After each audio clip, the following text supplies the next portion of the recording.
A proclamação da República é um marco na história do Brasil. Em 15 de novembro de 1889, é realizado um golpe militar. Dom Pedro II é destituído de seu cargo de imperador e a monarquia é substituída pela República. Os principais ícones da proclamação da República foram os marechais Deodoro da Fonseca e Floriano Peixoto. Após a proclamação, foi imposto no Brasil um governo provisório que durou até o ano de 1891. Nesse mesmo ano, era criada a Segunda Constituição Brasileira. Deodoro da Fonseca acreditava na monarquia, porém também acreditava na ideia de que o Brasil precisava de um novo modelo de governo que reparasse as crises que o Império do Brasil sofria naquela época. Durante o governo provisório e República da Espada, houve diversas tentativas de restauração da monarquia, mas nenhuma obteve sucesso.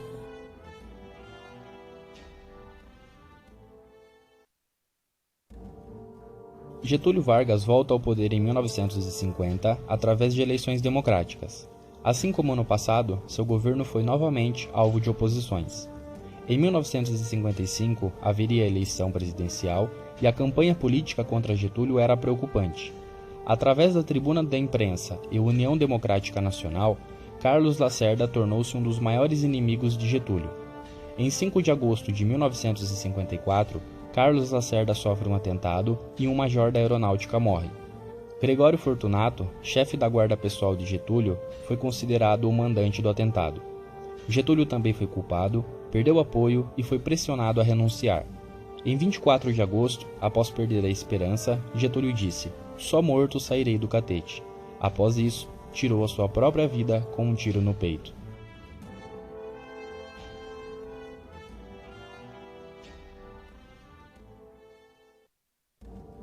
Entre 1964 e 1985, durante o regime militar, houveram no Brasil diversas manifestações a favor e contra o governo militar. É nesse momento que grupos favoráveis ao governo militar e grupos de esquerda entram em conflitos diretos e indiretos. Sob a influência de partidos comunistas, brasileiros e soviéticos, a esquerda foi implementada de forma intensa no meio dos estudantes, que eram incorporados em movimentos de esquerda e que abrigavam em suas universidades outros membros, como forma de ajudá-los a fugir da polícia e do governo. A Batalha do Maria Antônia foi um dos principais conflitos políticos que ocorreram no regime militar. No dia 2 de outubro de 1968, os estudantes da USP e Mackenzie entraram em um conflito direto. A batalha durou até o dia seguinte, resultou a morte de um jovem e a parcial destruição do prédio da USP.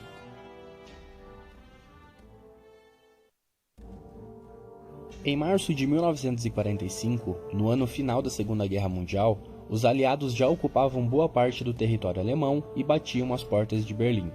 O rápido avanço dos aliados sobre o Terceiro Reich fez com que em 19 de março, Adolf Hitler assinasse o Decreto Nero, uma ordem de demolição e destruição de todos os edifícios e infraestruturas que pudessem ser capturadas pelos aliados durante a invasão da Alemanha. A ideia era não deixar para trás nenhuma tecnologia, estudos, infraestruturas e demais coisas que poderiam ser usadas pelos aliados. Albert Speer, que ficou responsável pela execução do decreto, era totalmente contra, pois acreditava que tal destruição prejudicaria a Alemanha depois da guerra. Por este motivo, tentou convencer generais e políticos a não realizarem tal tarefa. Ele conseguiu e o projeto do decreto não foi realizado.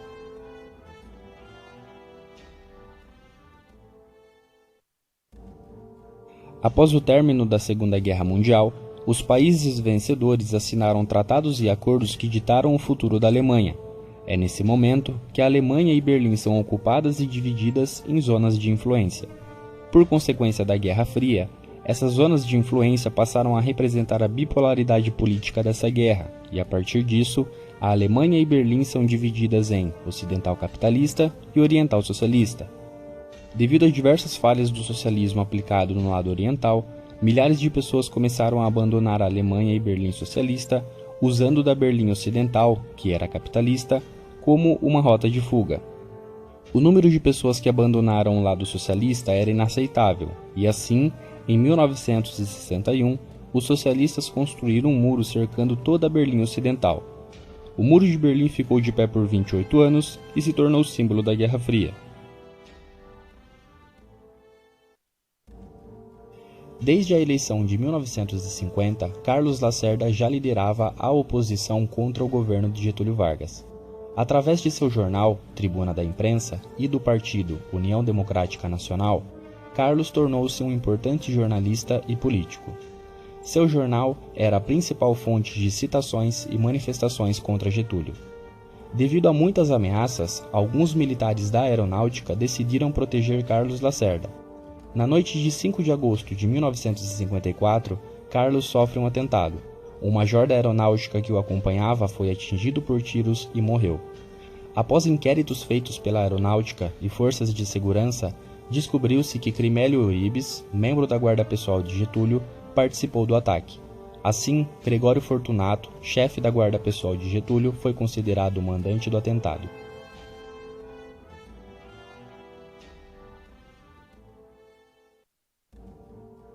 O Pacto Molotov-Ribbentrop, assinado em 23 de agosto de 1939, foi mais que um simples acordo de não agressão entre a União Soviética e a Alemanha nazista. Era também uma parceria de invasão e divisão da Polônia. A invasão alemã da Polônia, em 1 de setembro de 1939, marcou o início da Segunda Guerra Mundial. Outras nações também estavam nos planos de invasão. O acordo previa a ocupação e divisão da Finlândia, Estônia, Letônia, Lituânia e Romênia. Além da não agressão, invasões e ocupações, o pacto também previa acordos comerciais e econômicos e ajuda mútua. O pacto tinha uma validade de 10 anos, mas em 22 de junho de 1941, durante a Segunda Guerra Mundial, o pacto foi quebrado quando Adolf Hitler ordenou uma ofensiva contra a União Soviética, que ficou conhecida por Operação Barbarossa.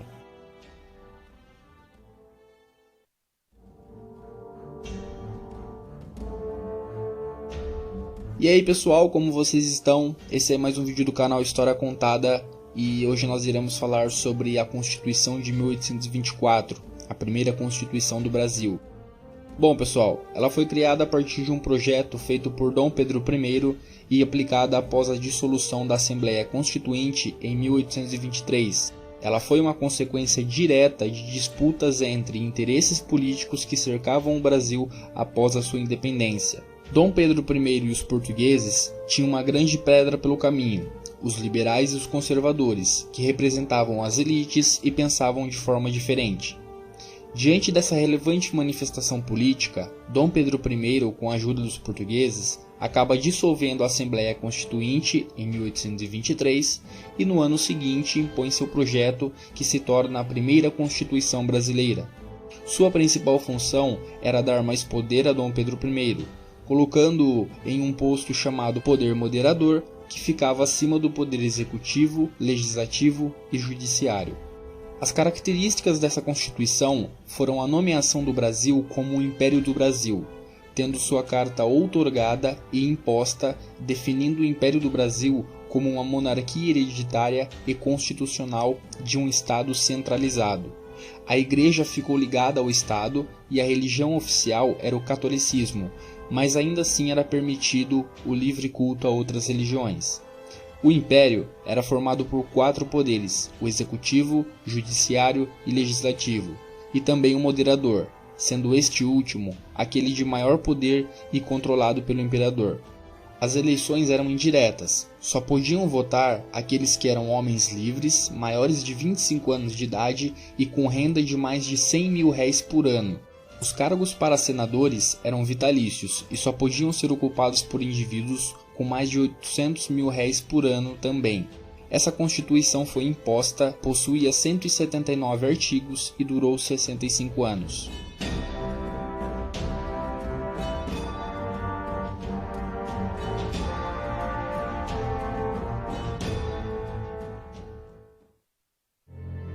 E aí pessoal, tudo bem com vocês? Nesse vídeo, nós iremos falar sobre a primeira Revolução Industrial, como aconteceu e quais foram as suas características e consequências. Até a década de 1750, ou seja, antes da primeira Revolução Industrial, as técnicas de produção eram baseadas na manufatura, que já era uma evolução do artesanato. Sendo assim, já tinham ocorrido algumas evoluções nas técnicas de produção antes da primeira revolução industrial. Porém, essa evolução do artesanato para a manufatura não foi algo tão transformador assim. Por exemplo, no artesanato, o tear, que era uma ferramenta utilizada na produção de tecido, era bem pequeno e simples. Mas com o passar do tempo, surgiu a manufatura. E assim, o tear, que era bem simples e pequeno no artesanato, ficou maior e mais complexo na manufatura. Então, pessoal, a primeira coisa que nós temos que entender é o seguinte: antes da primeira revolução industrial, as técnicas de produção eram baseadas no artesanato e principalmente na manufatura.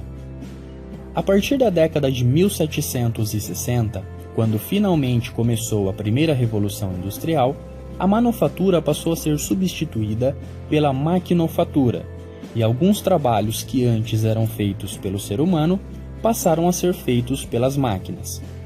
Como eu disse anteriormente, a manufatura foi uma evolução do artesanato, mas não foi uma evolução tão grande assim. Só que dessa vez, com a primeira revolução industrial, a maquinofatura, que substituiu a manufatura, foi sim uma grande evolução, ao ponto de se tornar uma revolução. E é justamente por esse motivo que a primeira revolução industrial tem esse nome. A primeira revolução industrial começou na Inglaterra e ocorreu entre as décadas de 1760 e 1840. Teve o carvão e o vapor como fontes de energia, o ferro, algodão, lã e também o carvão como matérias-primas, e o tecido como o principal item de produção.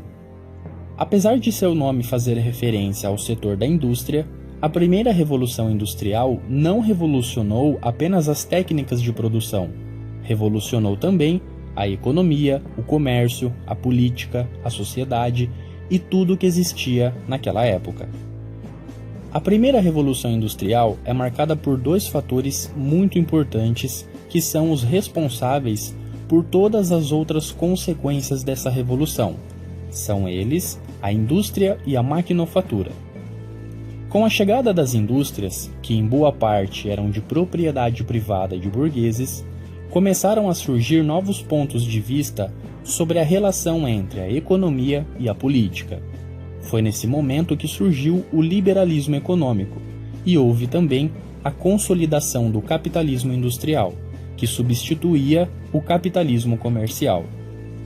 O liberalismo econômico e o capitalismo industrial defendiam a ideia de que o Estado e o governo já não deveriam mais ter todo aquele controle da economia e do comércio, possibilitando que as empresas privadas pudessem existir e atuar de forma independente e livre. Além do liberalismo econômico e do capitalismo industrial, a chegada das indústrias também influenciou grandes mudanças na sociedade. As pessoas começaram a sair dos campos e irem para as cidades, o trabalho passou a ser assalariado e novas divisões de trabalho foram criadas. Essas três consequências também deram origem às novas classes sociais. Com a chegada da maquinofatura, novas máquinas e ferramentas foram criadas, e as máquinas e ferramentas antigas foram aperfeiçoadas. Novas técnicas de produção foram desenvolvidas e as técnicas antigas também foram aperfeiçoadas. Novas profissões foram surgindo, enquanto que algumas profissões antigas foram desaparecendo.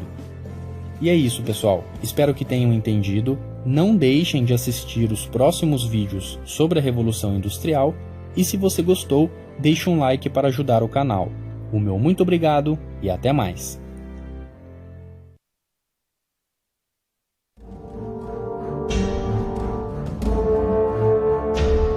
E aí pessoal, tudo bem com vocês? Esse é mais um vídeo do canal História Contada e hoje eu irei falar um pouco mais sobre a segunda Constituição do Brasil, a Constituição de 1891. Houveram no Brasil mudanças significativas na política e economia após a proclamação da República em 15 de novembro de 1889. Os interesses eram destacados para os cafeicultores, representantes das oligarquias latifundiárias. Essa elite influenciava o eleitorado e fraudava eleições através do conhecido voto de cabresto. Assim impuseram seu domínio. Foi aqui, nessa época, o marco do deslocamento do campo para as cidades, abolição da escravidão, crescimento da indústria e criação da inflação. Marechal Deodoro da Fonseca, idealizador da Proclamação da República e, consequentemente, o chefe do governo provisório, criou uma comissão onde estavam presentes Rui Barbosa e Prudente de Moraes. Essa comissão tinha por objetivo a apresentação de um projeto que viria a ser a Constituição Provisória, examinada pela futura Assembleia Constituinte. Essa Constituição nomeou o Brasil como Estados Unidos do Brasil. Teve esse nome por conta de influências diretas da política e Constituição dos Estados Unidos. A carta foi promulgada legalmente e, por influência da Constituição norte-americana, reconheceu os Estados Unidos do Brasil como um Estado federativo e de república presidencialista, onde dava mais autonomia aos estados e municípios. Esse modelo foi representado pelos três poderes, o executivo, o judiciário e o legislativo, sendo extinto o poder moderador, aquele imposto na Constituição de 1824. O Estado passou a ser laico, sem a interferência ou representação direta de uma religião, e o voto era universal, porém com algumas exceções, a exemplo de mendigos e analfabetos. Essa Constituição foi aprovada legalmente, possuía 91 artigos e 8 transitórios, e durou 39 anos.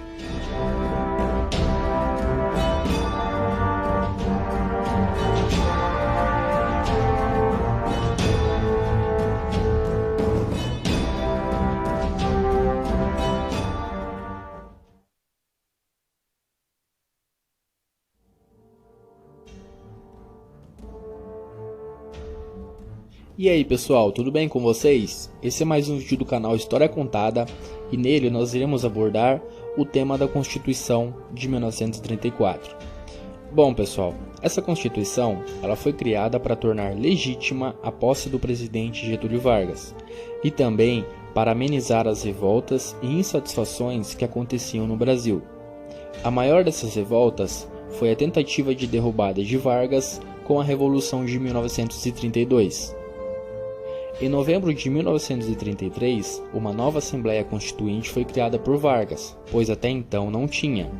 O Brasil ficou sem Constituição de 1930, quando houve a Revolução de 1930, que colocou Getúlio Vargas no poder, até 1934, 2 anos após a vitória sobre a Revolução Constitucionalista de 1932. Esse período sem Constituição ficou conhecido por governo provisório, a primeira das 3 fases da Era Vargas. A Constituição de 1934 foi importante para o brasileiro, pois reconheceu muitos direitos que até então não eram considerados. O cidadão passou a ser mais importante e notado perante a Constituição, pois a ele foi dado muitos direitos necessários em áreas como trabalho, educação, saúde e segurança.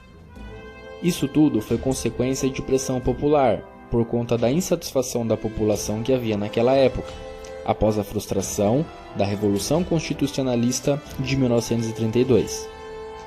A carta promulgada e feita legalmente manteve o nome de Estados Unidos do Brasil, propiciou uma reforma eleitoral onde aprovou o voto feminino e também o voto secreto, e marcou um dos principais feitos de Vargas, as leis trabalhistas, através da criação da Justiça do Trabalho.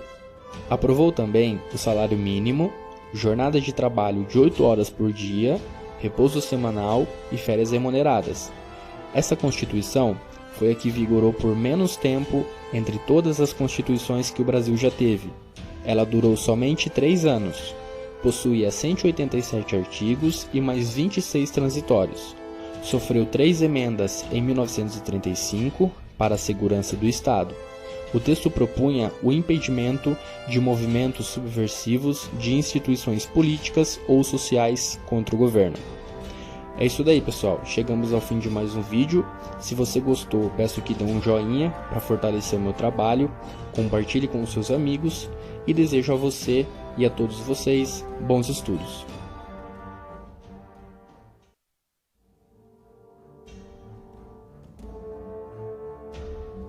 E aí pessoal, tudo bem com vocês? Esse é mais um vídeo do canal História Contada e hoje nós iremos falar sobre a Constituição de 1937.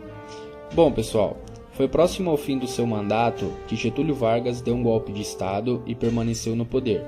A sua justificativa foi que somente ele no poder poderia salvar o Brasil de ameaças internas e externas, principalmente dos comunistas e socialistas.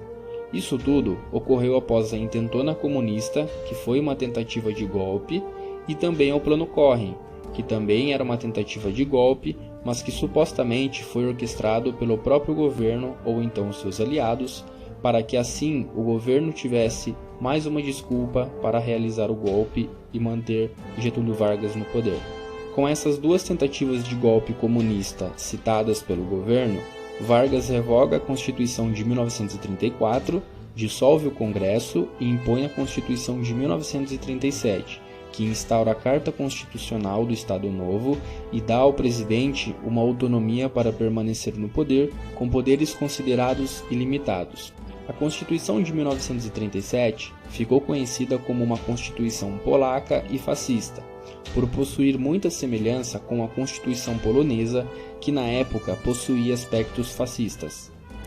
A Carta do Estado Novo e a nova Constituição foram ambas oficializadas e impostas em 10 de novembro de 1937, sem qualquer aviso ou consulta prévia. O nome da nação continuava sendo Estados Unidos do Brasil. Essa Constituição durou até o fim da Era Vargas, sendo substituída pela Constituição de 1946. As características dessa Constituição são baseadas em medidas fascistas, de repressão e antidemocráticas, sendo elas a eleição indireta para presidente, com mandato de 6 anos, a anulação do poder legislativo e judiciário, o fim da liberdade de imprensa e também da liberdade partidária, e também a prisão ou exílio de pessoas consideradas inimigos políticos ou então da pátria. E é isso aí, pessoal, chegamos ao fim de mais um vídeo. Se você gostou, não se esqueça de dar um like e compartilhar com seus amigos para ajudar no crescimento do canal. Muito obrigado e desejo a todos vocês bons estudos. Até mais!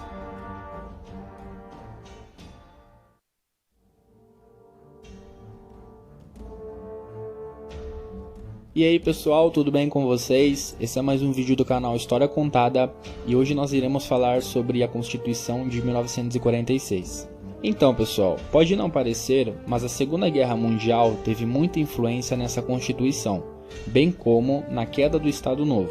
Porque foi assim, com o fim desse conflito e a queda das ditaduras totalitárias como o nazismo e o fascismo, os países que antes eram totalitários e antidemocráticos passaram a ser mais flexíveis e abertos para evitarem problemas com nações fortes que pregavam a ideia de uma política e sociedade livre e mais aberta.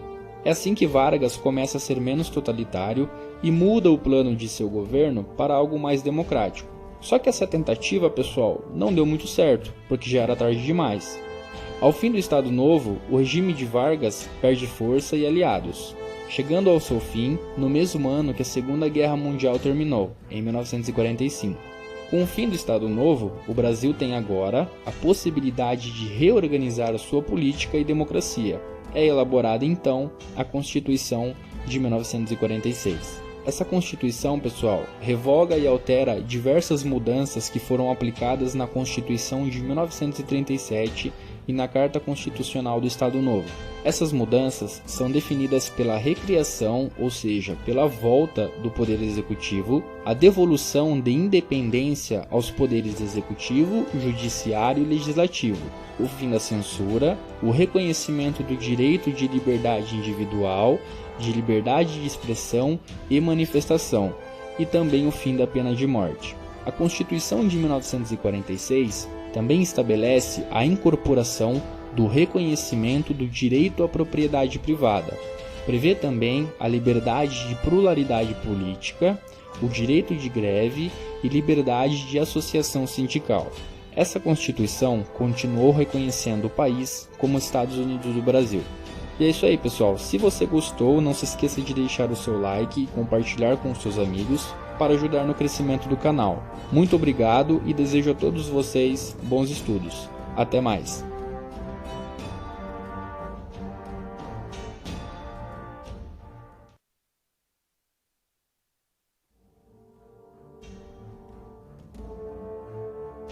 E aí pessoal, tudo bem com vocês? Esse é mais um vídeo do canal História Contada e hoje nós iremos falar sobre a Constituição de 1967.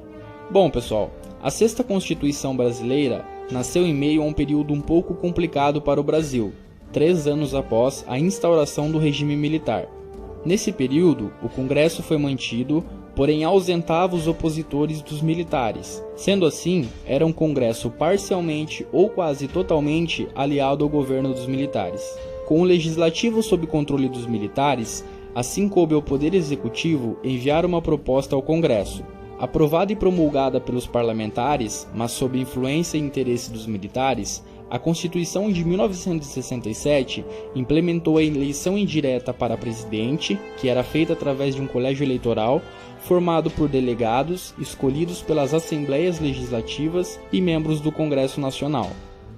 Entre 1964 e 1969, foram decretados 17 atos institucionais, que durante a Constituição de 1967 foram reconhecidos, já que eram de interesse dos militares, esses atos que davam a eles privilégios e mais poderes. O mais conhecido de todos era o Ato Institucional número 5, que deu poderes considerados absolutos aos militares para cassarem mandatos de políticos, e também a liberdade de legislar sobre alguns setores do país. Assim, o Executivo também fez o papel de judiciário e legislativo. Os atos institucionais que foram expedidos nessa Constituição eram representados pela grande liberdade dada aos militares através da legalização de algumas ações. Os 17 atos institucionais foram regulamentados por 104 atos complementares durante esses 5 anos, entre 1964 e 1969. O nome do país passou de Estados Unidos do Brasil para a República Federativa do Brasil. Essa Constituição possuía 189 artigos e durou 21 anos. E é isso daí, pessoal. Se você gostou, não se esqueça de deixar o seu like e compartilhar com seus amigos para ajudar no crescimento do canal. Meu muito obrigado, desejo a todos vocês bons estudos e até mais.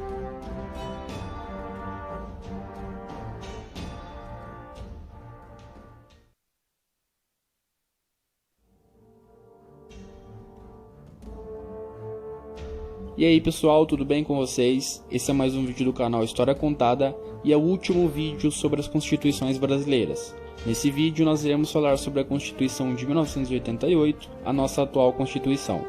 Bom pessoal, a nossa atual Constituição é o marco da reestruturação política e redemocratização do Brasil. Ela foi baseada nas necessidades da política e sociedade brasileira que acabava de sair de um regime militar de 21 anos. Foi criada a partir de um processo de aceleração da abertura política que aconteceu no governo de Sarney. Essa Constituição marca a ampliação da liberdade para os civis, bem como seus direitos e garantias individuais. É nela que os analfabetos e os jovens a partir de 16 anos têm o direito ao voto. Sobre os direitos trabalhistas, houve a redução de 48 para 44 horas de serviço semanal, o seguro-desemprego, as férias remuneradas e o 13º salário. Ainda na área trabalhista, a licença maternidade passou de 3 para 4 meses para as mulheres e 5 dias para os homens. Houve também o reestabelecimento do habeas corpus e a criação do habeas datas. Na área da redemocratização, teve o fim da censura nas rádios, imprensas, jornais e demais meios de troca de informação e comunicação. Já na área social, os indígenas tiveram direito à posse de terras sobre territórios demarcados. Os negros ganharam uma defesa mais relevante do governo em relação ao combate contra o racismo e o preconceito. Ainda nessa Constituição, em 1993, foi realizado um plebiscito votado pelo próprio povo para a escolha de um sistema e forma de governo que ainda não havia sido definido nessa Constituição. O resultado foi a República Presidencialista. A atual Constituição nomeia o Brasil como República Federativa do Brasil. Ela começou com 245 artigos e atualmente possui 250. E é isso aí pessoal, chegamos ao fim da série de vídeos sobre as Constituições brasileiras. Caso você ainda não tenha assistido os outros vídeos, clique aqui na descrição que você terá acesso a todos os vídeos. Se você gostou, não se esqueça de deixar o seu like e compartilhar com seus amigos para ajudar no crescimento do canal. Meu muito obrigado, desejo a todos vocês bons estudos e até mais.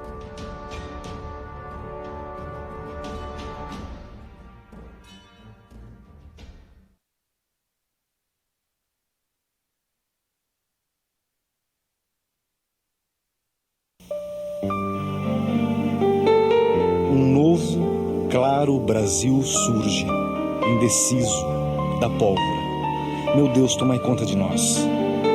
Estes versos são do poema Outubro 1930 e foram publicados no primeiro livro de Carlos Drummond de Andrade em 1930.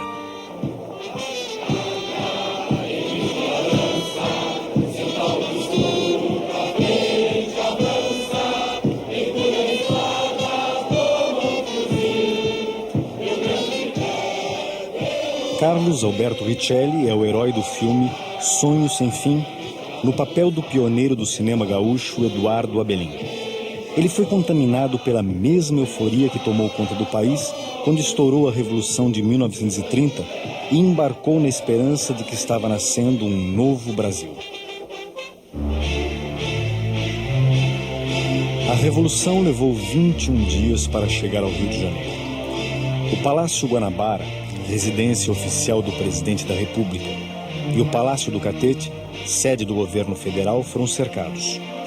O presidente Washington Luiz recusou as intimações que recebeu da junta militar para renunciar. Foi preso no dia 24 de outubro e levado para o Forte de Copacabana, de onde embarcaria para o exílio.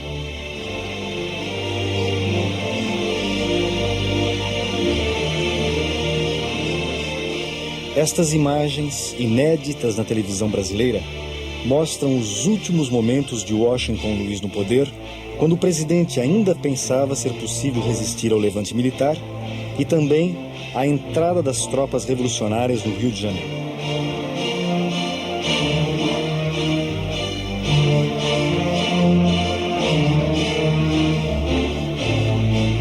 Quando Washington Luiz foi deposto em outubro de 1930, multidões saíram às ruas para comemorar por todo o Brasil. Edifícios públicos foram tomados, os jornais governistas empastelados. A República Velha desaparece. Uma República Nova se anuncia.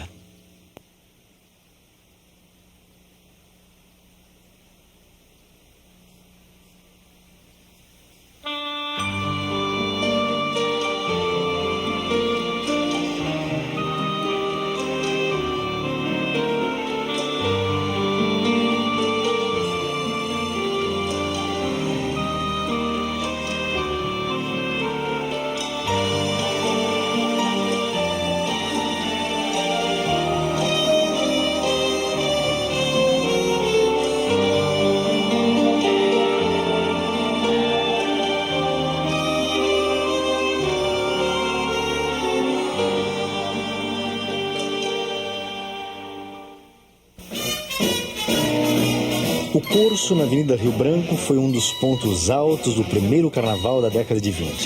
Comemorado em grande estilo no Rio de Janeiro, a capital do Brasil e o berço do samba. Nos anos 20, o carnaval ainda não atraía turistas estrangeiros. Lá fora, o Rio era mais conhecido por suas belezas de cartão postal, como o Canal do Mangue, e sobretudo pelo Pão de Açúcar, de onde já se podia admirar a paisagem. O Corcovado não passava de um morro, pois a estátua do Cristo Redentor só seria inaugurada um ano depois da Revolução.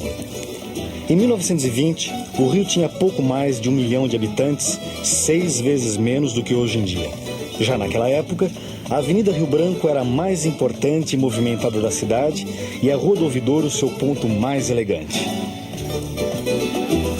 No encontro da Avenida Rio Branco com a Beira-Mar, ficava o Palácio Monroe, que a partir de 1925 abrigou o Senado Federal. E ao lado do palácio, o Obelisco, marco da abertura da Avenida Beira-Mar. Depois de outubro de 1930, quando os gaúchos amarraram seus cavalos no obelisco, ele passou a simbolizar a vitória da Revolução. O obelisco de granito continua de pé como marco de um tempo de grandes transformações. Existe um tipo de política no Brasil, existe um tipo de sistema político no Brasil anterior a 1930, né?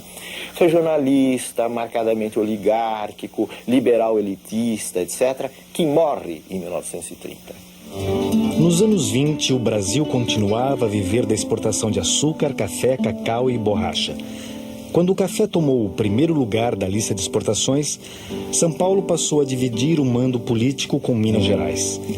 Os paulistas entravam com o café, os mineiros com o leite.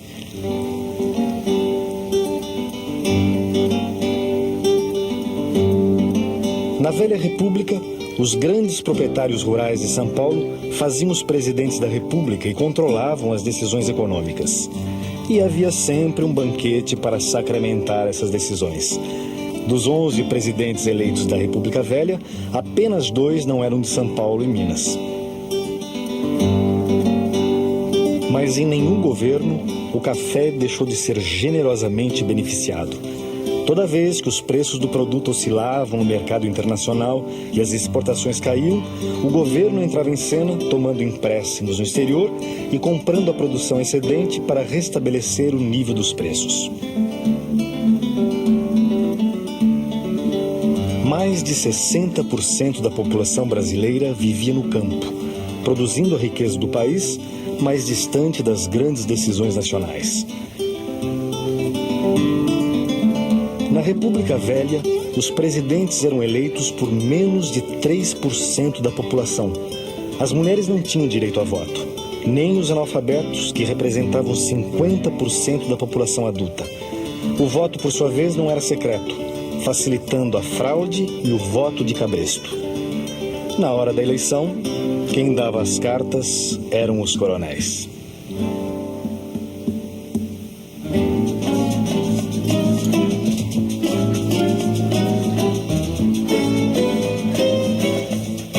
Enquanto isso, no Brasil urbano, os coadjuvantes da elite nacional, profissionais liberais, jovens oficiais do exército e intelectuais, sonhavam com o século XX.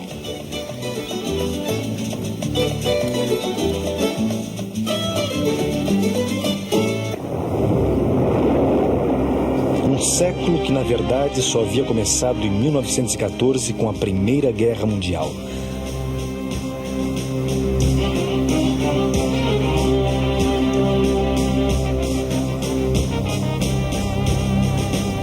O Brasil só entrou na guerra a partir de 1917 e lucrou muito enquanto durou o conflito mundial, vendendo de tudo às nações aliadas, de matérias-primas a gêneros alimentícios e até mesmo certos produtos industriais.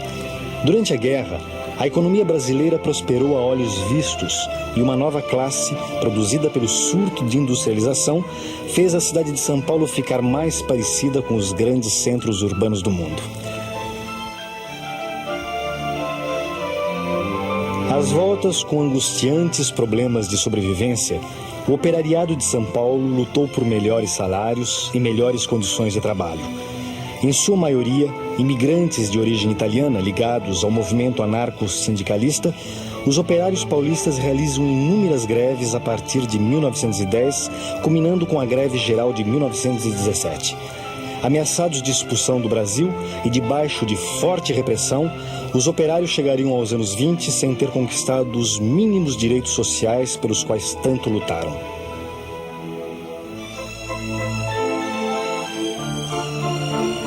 Depois da Primeira Guerra, a situação da classe operária no Brasil piorou ainda mais, com a retomada da produção industrial nas nações aliadas. Da noite para o dia, o Brasil perdeu o mercado externo e começou a ser invadido por produtos manufaturados no exterior. Também vindo de fora, em setembro de 1920, chega ao Brasil um herói da Primeira Guerra, o rei Alberto da Bélgica, o primeiro monarca europeu a visitar o país. Recebido em Belo Horizonte pelo presidente da República, Epitácio Pessoa, e pelo presidente do estado de Minas Gerais, Arthur Bernardes, vistos nessa cena tomando a carruagem, O rei Alberto foi a Sabará. Dessa visita, resultou a criação da Companhia Siderúrgica Belgo-Mineira, que tornaria o Brasil menos dependente do mercado externo de laminados de aço e um pouco mais próximo da modernidade industrial. Um ano depois da visita do rei Alberto, Arthur Bernardes entrava firme na campanha presidencial. Candidato da situação à sucessão de Epitácio Pessoa, Arthur Bernardes, como era de praxe na República Velha, foi apresentar sua plataforma na capital da República. Teria feito melhor ficando em Minas. 6 dias antes de sua partida para o Rio, o jornal Correio da Manhã publicara cartas injuriosas aos militares atribuídas a Arthur Bernardes. Numa dessas cartas, o ex-presidente Hermes da Fonseca era tratado de sargentão sem compostura. Essas imagens, as mais antigas de uma campanha presidencial no Brasil, dão a impressão de que Arthur Bernardes abafou em sua visita ao Rio. Na verdade, depois de ter sido recebido festivamente por seus correligionários, o cortejo do candidato foi estrepitosamente vaiado pela multidão tão logo entrou na Avenida Rio Branco. A insatisfação explodiria no ano seguinte, na primeira das revoltas militares que levariam à Revolução de 30. A partir de 1930, os políticos tiveram que incorporar na sua retórica muita coisa para satisfazer as reivindicações populares. Foi a primeira vez, por exemplo, em que a retórica oficial admitiu que havia miséria no Brasil, que havia uma desigualdade gritante, que o trabalhador tinha direitos. Em 1922, no aterro que tomou um pedaço da Bahia para ampliação do centro do Rio, pavilhões dos estados brasileiros e de 50 países estrangeiros foram construídos para um evento muito especial. Era a Exposição Internacional, inaugurada a 7 de setembro para comemorar o centenário da independência. Faraônicos e de gosto duvidoso, já faz tempo que esses pavilhões foram abaixo. Atraindo milhares de visitantes, inclusive do exterior, a exposição teve de tudo. Desde vinho do Porto a objetos de decoração, passando naturalmente por equipamentos industriais e até por invenções aparentemente estapafúrdias. Uma das maiores atrações foi o avião que acabara de completar a primeira travessia do Atlântico.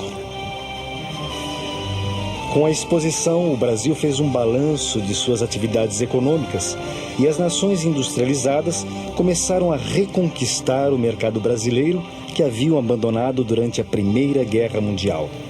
No dia da inauguração, o presidente Epitácio Pessoa discursou através de um estranho aparelho que naquela mesma noite transmitiria a ópera O Guarani diretamente do Teatro Municipal. O rádio acabara de chegar ao Brasil. Estávamos definitivamente condenados à modernidade.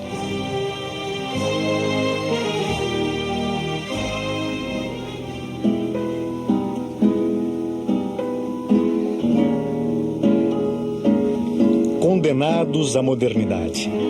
Essa era a palavra de ordem em fevereiro de 1922, quando o Teatro Municipal de São Paulo foi ocupado por um grupo de jovens artistas e intelectuais para uma série de recitais, exposições e concertos radicalmente contrários aos códigos visuais, literários e musicais vigentes. Em dia com as últimas novidades da vanguarda europeia, eles estavam inventando a arte moderna brasileira. A tradicional família paulistana ficou horrorizada com o Cristo de trancinhas, esculpido por Vitor Brecheret, e com um homem amarelo pintado por Anita Malfatti. Quando Oswald de Andrade disse "Carlos Gomes é horrível", a plateia bem pensante da Semana de Arte Moderna reagiu com vaias e insultos. Mas a cultura brasileira já estava voltada para o futuro. As artes nacionais pertenciam agora aos modernistas.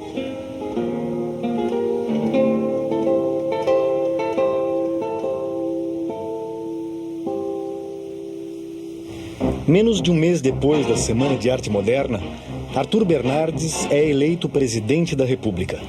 Sua vitória é contestada por civis e militares inconformados com a ditadura dos barões do café. Enquanto os desafetos da política do café com leite pedem novas eleições, um pequeno grupo de comunistas e antigos militantes anarco-sindicalistas fundam o Partido Comunista do Brasil. Em julho de 1922, foi a vez dos militares se rebelarem. Um motim sacudiu a escola militar e o forte de Copacabana se sublevou. Jovens oficiais de modesto calibre, os tenentes, protestavam contra os soldos baixos, o fechamento do clube militar, a prisão do Marechal Hermes da Fonseca e, sobretudo, a eleição de Arthur Bernardes. Entregue à própria sorte por outras unidades do Exército, o forte de Copacabana foi bombardeado pelas forças leais ao governo. Recusando a rendição, um pequeno grupo de praças e tenentes saíram pela Avenida Atlântica ao encontro das poderosas forças do governo. Apenas 2 tenentes sobreviveram à fuzilaria.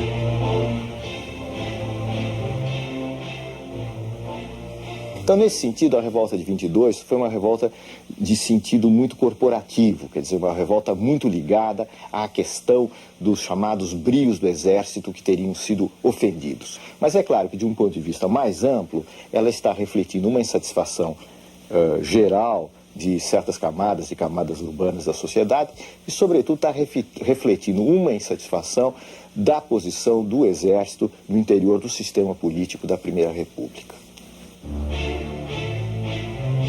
Depois da revolta do Forte de Copacabana, o Brasil sucumbiu a um longo estado de sítio que Epitácio Pessoa deixou de herança para seu sucessor.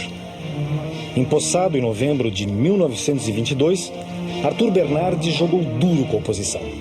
Assinou leis repressivas, amordaçou a imprensa, alterou a Constituição para reforçar a autoridade do poder central e desmontou os governos estaduais não afinados com o manda-chuva do catete.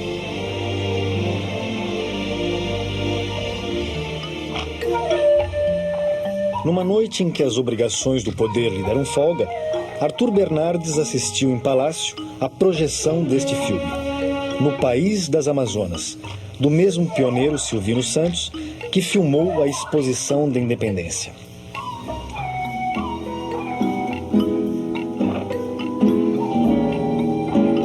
Imagens e movimento de um Brasil desconhecido puderam ser vistas pela primeira vez. Imagens de um país sem café nem leite.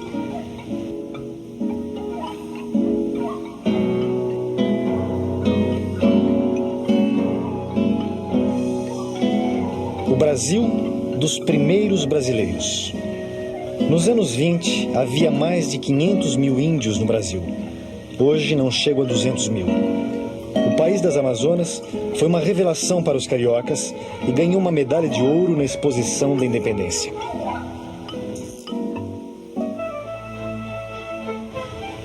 Fora do círculo do poder, as elites civis tinham como símbolo máximo da sua insatisfação a figura de Rui Barbosa. Candidato 3 vezes derrotado à presidência da República, Rui Barbosa havia sido o grande líder da campanha civilista, o primeiro movimento significativo de opinião pública a agitar a República Velha. Em 1923, a grandiosidade destas homenagens póstumas atestam que os ideais da campanha civilista continuavam de pé. Voto secreto, maior autonomia para os estados, menos poder para os militares, eram bandeiras que já mobilizavam multidões. Civis contra militares, tenentes contra o governo federal e, em alguns estados, conflitos entre facções locais. A política do Rio Grande do Sul estava dividida desde a proclamação da República. Em janeiro de 1923, explode a Guerra Civil. De um lado, Borges de Medeiros, eleito pela 5ª vez presidente do estado que governou durante 25 anos. Do outro lado estão os federalistas, que contestam os resultados das eleições com denúncias de fraudes. Eles apelam para uma intervenção federal e acabam se levantando em armas contra o governo estadual. A Guerra Civil dura 9 meses, com confrontos militares em todo o estado. Boa parte dos pampas cai na mão dos rebeldes, mas eles não conseguem conquistar as cidades mais importantes. Nomeado tenente-coronel das tropas leais ao governo estadual, Getúlio Vargas assume o comando do 7º Corpo Provisório, uma tropa irregular de civis recrutados. Getúlio não chega a participar dos combates. Ele já estava no Rio como deputado federal, quando o Tratado de Pedras Altas encerrou a guerra civil que havia durado quase um ano. O governador eleito, Borges de Medeiros, manteve seu mandato, mas sem poder se reeleger. Borges de Medeiros seria sucedido no governo estadual pelo próprio Getúlio Vargas. Para os revolucionários, para aqueles que a gente ficou conhecendo como tenentes, a questão democrática era uma questão de segunda ordem. 1924. São Paulo, depois de ter sido bombardeada pelo exército. Chegara a vez dos tenentes paulistas se rebelarem, ocupando a capital do estado. A data do levante não podia ter sido mais bem escolhida. 5 de julho, segundo aniversário da revolta do Forte de Copacabana. A permanente insatisfação nos quartéis atingira o seu ponto de ebulição com a recente condenação de tenentes acusados de pretenderem, pela violência, mudar a forma de governo e a constituição do país.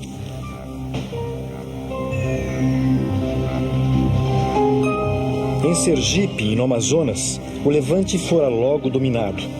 Mas em São Paulo, os rebeldes ocuparam a capital graças à colaboração da Força Pública Paulista. Com o país sob estado de sítio, São Paulo fora escolhida para a sede do levante pela distância do Rio de Janeiro, onde o presidente Arthur Bernardes mantinha rigorosa vigilância policial. Bernardes não estava exagerando quando disse que, como presidente, havia sido apenas um chefe de polícia. O tenentismo é um movimento que mais faz do que fala. O tenentismo age, o tenentismo explode, articula conspirações. O tenentismo não escreve muito, o tenentismo não é retórico. O tenentismo reunia elementos militares e elementos civis em torno de algumas ideias muito gerais. Que ideias seriam essas? A ideia da renovação dos costumes políticos do Brasil, a ideia da contenção dos interesses estrangeiros, uma tendência a resolver os problemas do país por uma via mais centralizada, necessariamente mais autoritária.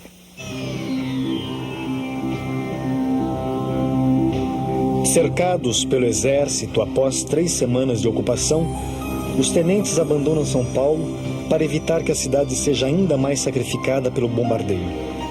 As tropas do governo entram então em São Paulo para tomar conta da situação, enquanto os tenentes batem em retirada para a região de Foz do Iguaçu, no Paraná. Em apoio aos tenentes de São Paulo, outro grupo de militares se levantou em armas no Rio Grande do Sul. E da união dos rebeldes paulistas e gaúchos nasceria no ano seguinte a Coluna Prestes. A nossa posição ainda era de conspiradores. Nós lutávamos apenas para botar o Bernardes abaixo. Essa que era a verdade. Então nós esperávamos que, mantendo a luta armada no interior do país, o governo seria obrigado a jogar tropa contra nós, aliviando lá no Rio de Janeiro, em São Paulo, onde os nossos conspiradores, os nossos companheiros botassem o Bernardes abaixo. Essa era a nossa estratégia. A Coluna Prestes atravessou o país numa marcha de 25 mil quilômetros e chegou a contar com 1.500 combatentes. Em confronto permanente com as tropas do governo, a coluna não perdeu nenhum combate. Que uma das conclusões que a gente tira da marcha da coluna é que o brasileiro, quando confia na liderança, é capaz de toda abnegação, é capaz de morrer, mas cumprir o seu dever. Nós tivemos diversos casos de companheiros que ficaram numa situação que, para cumprir o dever dele, que era dar um tiro, às vezes, só para assinalar que o inimigo estava presente, né? Ele sabia que ia morrer, porque o inimigo ia matá-lo, mas ele dava o tiro. Após 2 anos e meio, os remanescentes da coluna buscaram um exílio na Bolívia e no Paraguai. 2 de suas reivindicações seriam atendidas pelo novo governo: a suspensão do estado de sítio e a restauração da liberdade de imprensa. Uma vez mais, a história se repetiu. No Palácio do Catete, um mineiro passou o bastão a um representante de São Paulo. Arthur Bernardes entrega a presidência a Washington Luiz, em novembro de 1926. No dia da posse, quando os clarins anunciaram a chegada do novo chefe do governo, a multidão deu vivas ao libertador. Os jornais, por sua vez, saudaram o fim de 4 anos de perseguições, violências e crimes. Apesar de amaldiçoado por jornais da oposição, Arthur Bernardes despediu-se da presidência de forma bem mais tranquila do que Washington Luiz faria 4 anos depois. Ao tomar posse, Washington Luiz distribuiu os ministérios entre políticos de vários estados. O Rio Grande do Sul ficou com o Ministério da Fazenda, entregue ao deputado Getúlio Vargas. Getúlio seria ministro da Fazenda só por 1 ano, até ser eleito para o governo do Rio Grande do Sul. Para Washington Luiz, governar era abrir estradas. Esportivo, bonitão, cheio de força e saúde, Washington Luiz não fugia à regra da República Velha. Era um homem da oligarquia cafeeira. Menos de um mês depois da posse, enviou ao Congresso um projeto de reforma monetária beneficiando as exportações. Com a suspensão do estado de sítio e da censura à imprensa, o país respirou aliviado e Washington Luiz se entregou à inauguração de grandes estradas como a Rio-Petrópolis e a Rio-São Paulo. Ao inaugurar a Rio-São Paulo, Washington Luiz abraça Júlio Prestes, presidente de São Paulo e futuro candidato à presidência da República na sucessão de 1930.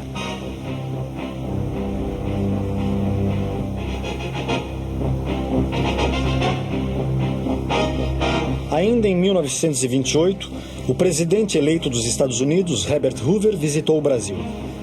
Os norte-americanos eram os principais importadores de café do Brasil e 28% das importações brasileiras vinham dos Estados Unidos. Quando ainda era secretário de Comércio, Hoover dirigira pessoalmente uma campanha contra a política brasileira de proteção ao preço do café, base da economia da República Velha. Foi nessa época que outros países aumentaram sua exportação cafeeira, passando a concorrer com o Brasil no mercado externo. Por esse revés, os barões do café não esperavam. Só a antropofagia nos une, única lei do mundo. Expressão mascarada de todos os individualismos, de todos os coletivismos, de todas as religiões. To be or not to be, that's the question. Com essas palavras de ordem, Oswald de Andrade apresentou ao país o seu manifesto antropófago. O modernista Oswald propunha uma saída canibalesca para os impasses nacionais. No caldeirão, apenas as grandes conquistas do chamado mundo civilizado que valia a pena digerir. Oswald gostava de chamar o Brasil de Pindorama, a terra do pau-brasil, onde o carnaval é o acontecimento religioso da raça e a alegria é a prova dos 9.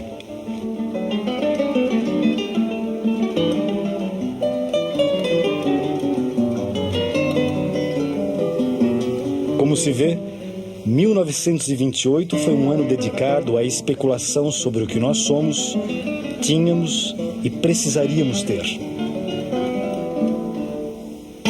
Quando o ano terminou, já tínhamos em todas as bancas do país a revista O Cruzeiro. E nas livrarias, um clássico da literatura modernista, Macunaíma, de Mário de Andrade. Ai, que preguiça.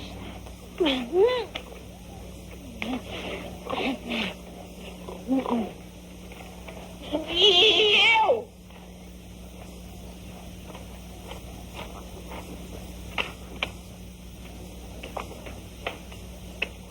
Isso é pipa! Pois é, e pra você tá muito bom.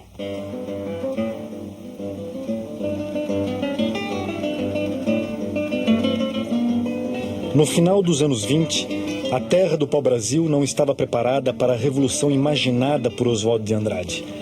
Pindorama ainda tinha vergonha. Uma outra revolução acabou vindo, mas precisou de uma ajuda de fora. Em 30 há alguma coisa que a história tradicional dizia que me parece verdadeira. há uma revolução de alguns estados contra outros estados. Há, de algum modo, uma revolução contra São Paulo. 29 de outubro de 1929, uma terça-feira negra. Da noite para o dia, milhões de ações mudaram de mãos na Bolsa de Nova York. Aturdidos pela especulação, os investidores entram em pânico, perdem a confiança no mercado e o preço das ações despenca, gerando falências em cadeia. Milionários amanhecem sem nada. Pequenos poupadores perdem o pouco que tinham conseguido acumular a vida inteira. Por ter sua economia dependente de um único produto de exportação, o Brasil acabou sendo duramente afetado pela crise mundial. O estoque de café acumulado, sem comprador à vista, chegou a 22 milhões de sacas. Desta vez, o governo não teria como bancar os prejuízos. Os empréstimos internacionais estavam suspensos e as nossas reservas foram tragadas pela fuga de capitais estrangeiros do país. No início dos anos 30, sob efeito da quebra da Bolsa de Nova York, as economias capitalistas do mundo inteiro perdem o rumo e mergulham na recessão e no desemprego. Com a queda das exportações, o Brasil se viu obrigado a substituir por produtos fabricados no país o que antes era importado. Como já acontecera durante a Primeira Guerra, o setor industrial tirou algumas vantagens da crise mundial.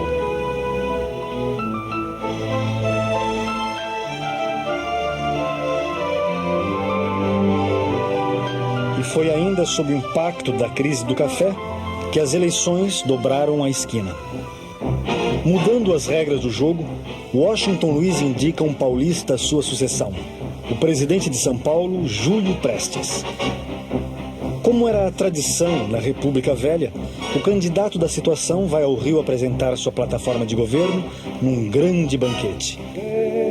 Em nome da continuidade administrativa do seu governo, Washington Luiz impusera como candidato um novo representante do café. Os mineiros se sentiram traídos e romperam a velha aliança conservadora do café com leite para formar a Aliança Liberal. Como candidatos de oposição a Júlio Prestes, foram escolhidos Getúlio Vargas e João Pessoa, representantes do Rio Grande do Sul e da Paraíba. Anistia, voto secreto, voto feminino, jornada de 8 horas foram bandeiras que mobilizaram multidões em torno dos candidatos de oposição. A Aliança Liberal incluía desde conservadores, como o presidente de Minas, Antônio Carlos Ribeiro de Andrada, até os tenentes, tidos como radicais pelos próprios aliancistas. Antônio Carlos se notabilizou por ter dito: façamos a revolução antes que o povo a faça. Todos queriam o poder, mas tinham horror do povo. Os tenentes viam a questão operar da pior maneira possível, né? Nas palavras deles próprios, eu estou pensando no Juarez Távora, por exemplo, da ameaça do populacho, né? O perigo de bolchevização das reivindicações. Eles tinham horror à classe operária. Para a maioria dos tenentes, eu arriscaria dizer quase, para a totalidade dos tenentes, o movimento operário era alguma coisa demoníaca e que deveria ser evitada e controlada. Os industriais paulistas não tinham dúvida sobre quem deveriam apoiar. O Centro das Indústrias de São Paulo lança manifesto apoiando o candidato do governo. Para os industriais, a vitória de Júlio Prestes seria a garantia da execução integral do programa financeiro do governo de Washington Luiz. Candidato do governo, apoiado pelos industriais, Júlio Prestes também foi capaz de mobilizar multidões. Na campanha, além de grandes recursos financeiros, contou ainda com outro trunfo: o rádio. Sua candidatura modernizou as campanhas políticas no Brasil, fazendo do rádio um eficaz veículo de propaganda. Até um jingle Júlio Prestes teve de graça: a marcha Seu Julinho Vem, gravada por Francisco Alves para o Carnaval de 1930.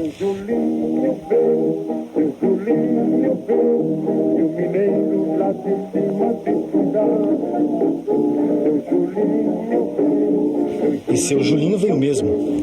Em março de 1930, depois de uma campanha com comícios agitados e atos de violência, o candidato do governo derrotou a chapa Getúlio Vargas João Pessoa. A eleição se realizou num domingo de carnaval.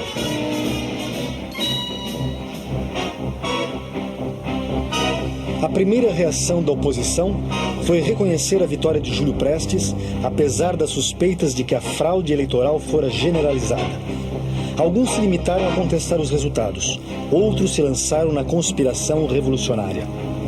Os setores mais jovens da aliança, gente como Oswaldo Aranha, no Rio Grande do Sul, por exemplo, tinham uma perspectiva de alteração brusca do sistema que os velhos oligarcas tradicionais, como Borges de Medeiros e outros que estavam na aliança, certamente não tinham. E o curioso é notar que um homem relativamente jovem, como Getúlio Vargas, e que acabou sendo a figura de proa do movimento de 30, era um dos que mais hesitava na perspectiva de uma ruptura. Os tenentes, por sua vez, contavam com a liderança de Luiz Carlos Prestes. Mas Prestes, refugiado em Buenos Aires, já estava em outra e lança um manifesto contra a Revolução. Esse manifesto, antes de eu lançar, eu chamei os tenentes a Buenos Aires para informar a eles. Então veio João Alberto, veio Siqueira Campos, veio Djalma Dutra, Miguel Costa, o Isidoro e outros estiveram lá. E eu li, olha, eu vou publicar esse manifesto, porque já estou farto desses entendimentos com Getúlio, ele não quer saber de nada, ele está enganando a todos nós. Além disso, ele não vai fazer revolução alguma. O que ele quer é substituir a oligarquia paulista, que está em decadência, com o preço do café que foi lá para baixo, pela oligarquia gaúcha. No Brasil, a conspiração vai perdendo gás. Enquanto o presidente eleito, Júlio Prestes, visita os Estados Unidos, retribuindo a visita que o presidente Hoover fizera a Washington Luiz em 1928. Chega a vez de Getúlio Vargas lançar um manifesto. Ele critica o processo eleitoral, mas propõe a aceitação do resultado e pede calma aos ânimos mais exaltados. Recebido com todas as honras de chefe de Estado, Júlio Prestes ficou ao todo 9 dias nos Estados Unidos, visitando Washington e Nova York. Nessa época, o Brasil já pertencia mais à esfera de influência norte-americana do que à inglesa, embora a dívida externa ainda fosse calculada em libras. Mas além da importação de matérias-primas brasileiras e financiamentos, os americanos já eram os principais investidores externos no Brasil.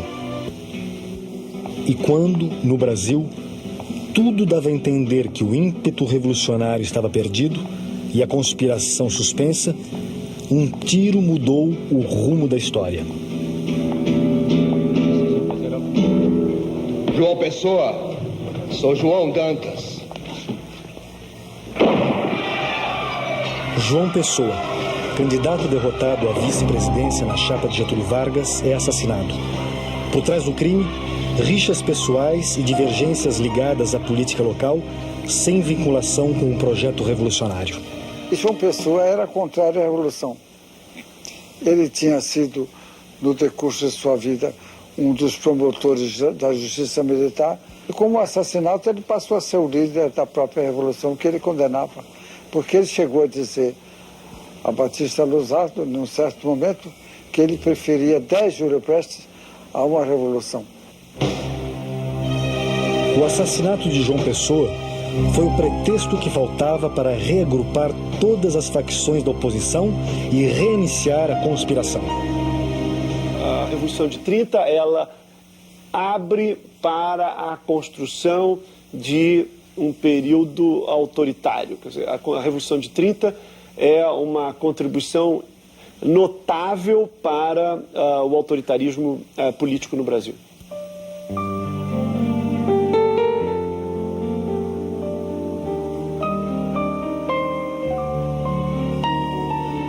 No revolucionário ano de 1930, o Brasil recebeu a visita do Zeppelin. A gaúcha Yolanda Pereira ganhou o concurso de Miss Universo. A seleção brasileira perdeu a primeira Copa do Mundo e Mário Peixoto lançou o filme Limite, uma obra pra lá de moderno.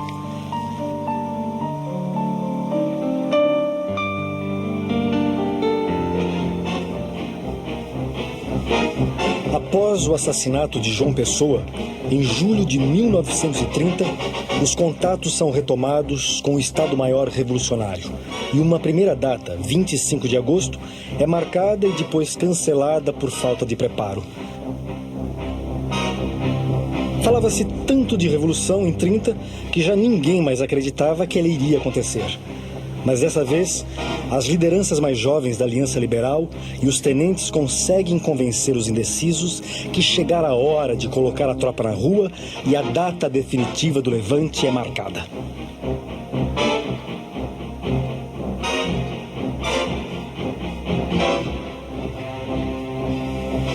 Tudo começou ao cair da tarde do dia 3 de outubro, com a prisão do comandante da 3ª Região Militar de Porto Alegre. Em 2 dias, o Rio Grande do Sul estava nas mãos dos rebeldes. A resistência em Minas não durou mais de 5 dias. E em Pernambuco, o governador fugira do estado quando os soldados ocuparam Recife.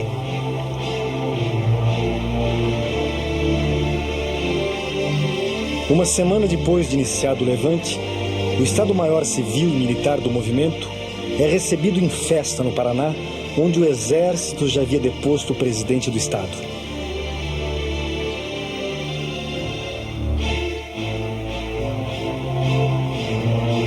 Depois de passar por Curitiba, Getúlio Vargas estabelece o seu quartel-general em Ponta Grossa, no norte do Paraná, assumindo o comando das tropas que se preparavam para enfrentar as forças legalistas. No Rio de Janeiro, mal informado pelo seu Estado-Maior, o presidente ainda acredita na possibilidade de dominar a situação. As tropas do governo